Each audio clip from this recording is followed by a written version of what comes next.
Olá, Luciana, boa noite, tudo bom? Boa noite, Liege, tudo bem, e você? Tudo bem, Luciana, obrigada por vir e participar do nosso quadro aqui. Será um prazer. Luciana, nós sabemos que o papel dos pais é realmente fundamental no desenvolvimento dos filhos na escola. Eu gostaria que você falasse um pouco disso para quem está nos assistindo agora. A família, né, é a base familiar que todo ser humano tem. Então, quando falamos de família, de pais, é muito importante que esses pais estejam atentos na educação dos filhos, também na vida escolar dos filhos, mesmo que os pais não sejam presentes, né? É muito importante, porque isso traz segurança para as crianças e ajuda a fortalecer esse percurso, né, da aprendizagem que às vezes não é fácil. Mesmo que não sejam os pais, né, Luciana, os responsáveis. Então, é fundamental ter a criança, né, ter esse apoio de quem está do lado, quem convive ali de perto com a criança. Sim, os pais, né, e os responsáveis, porque muitas vezes os pais que não são presentes não são responsáveis diretamente pelo processo, né, de escolarização desses filhos. Mas os responsáveis também, as pessoas que estão diretamente ligadas, também é muito importante a participação deles nesse processo escolar.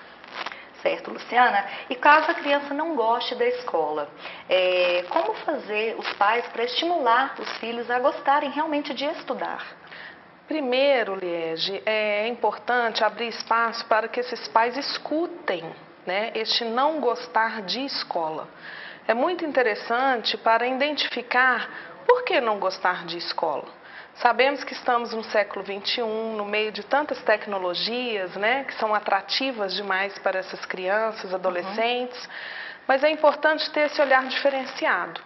E a partir do momento que perceberem esse não gostar de escola, acho que tem que fazer um movimento contrário, um momento de um reforço positivo, de estimulação, de comparação mesmo. Olha, por exemplo, o papai hoje tem uma profissão, olha alguém que ele admire, né? Então faça essa comparação sempre projetando para o futuro. Isso é muito importante para que eles possam compreender.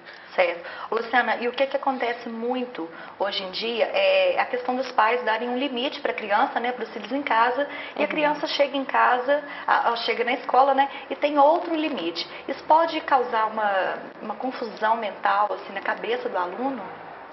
O que acontece? De limites diferentes? Sim, de regras, né, estabelecidas, isso? Sim. É importante ressaltar que toda instituição tem regras, né, para serem cumpridas. E em casa não é diferente disso. Então, quando os pais colocam regras e na escola eles têm regras, né? E qualquer ambiente que eles forem, porque a vida nos dá uma regra, né? Então vai facilitar muito mais o percurso dessa criança, tanto emocional quanto cognitivo. Mas a partir do momento que as regras são diferentes ou os limites dados a essas regras são diferentes, pode sim causar algum conflito e trazer até mesmo um sofrimento para essas crianças e adolescentes. Então, como o pai deve evitar mesmo com que isso aconteça? É abrir um espaço com a escola, né, trabalhar em parceria, porque é importante, né, para a instituição, não só para a família. Então, trabalho família, escola e a criança ou adolescente é muito importante exatamente para isso, para que todos façam um alinhamento linguístico, né, para que falem a mesma língua, seja em casa ou na escola. Com certeza. E conhecer, né, Luciana, e principalmente conversar diretamente, sempre com os professores, é um dever realmente dos pais, né? É um dever dos pais, mas nem sempre isso acontece, né? Os pais têm uma tendência de que sempre estão incomodando. Você sempre estão acredita sendo que isso incômodo. É o quê? Uma falta de comunicação da escola com os pais? Não, às vezes não. Parece de ser de cada sujeito mesmo. Às vezes, né, por uma vergonha, a questão de se expor, né? Mas pedir ajuda ou conversar, ter esse canal aberto com a escola é muito bem-vindo. Então, as escolas têm que conscientizar os pais que as portas estão abertas. Com certeza. Porque o objetivo é comum, tanto dos pais quanto da escola.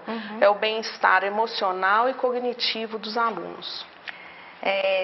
Enfim, para finalizar então o nosso bate-papo, vale ressaltar, né, para os pais agora, para os responsáveis, né, da criança, que ações simples dos familiares na realidade educacional dos filhos podem fazer toda a diferença na vida da criança, não é isso? Podem sim, com certeza podem fazer toda a diferença, e é muito importante a contribuição desses pais, né, estabelecendo aí um vínculo de diálogo, um diálogo qualitativo. Isso é muito importante. Ok, Tá? então, muito obrigada pela sua participação Por aqui, nada. Luciana. Eu espero que vocês de casa tenham gostado do tema discutido aqui hoje no nosso primeiro quadro Mães e Filhos. Foram as dicas, né, da nossa psicóloga a toda a família, aos familiares, aos pais, aos responsáveis, para se darem bem com os filhos em casa, para que ele tenha uma boa desenvoltura em casa. Família pode e deve sim contribuir com as questões escolares, mas cabe à instituição de ensino a sistematização do conhecimento. No próximo quadro nós vamos receber uma diretora de escola que vai falar sobre a importância da socialização quando a criança entra na escola e principalmente vai dar dicas para os pais na hora de fazer a escolha de onde matricular os filhos. Nós voltamos na próxima quarta-feira às 6 da noite. Uma boa noite a todos e até amanhã.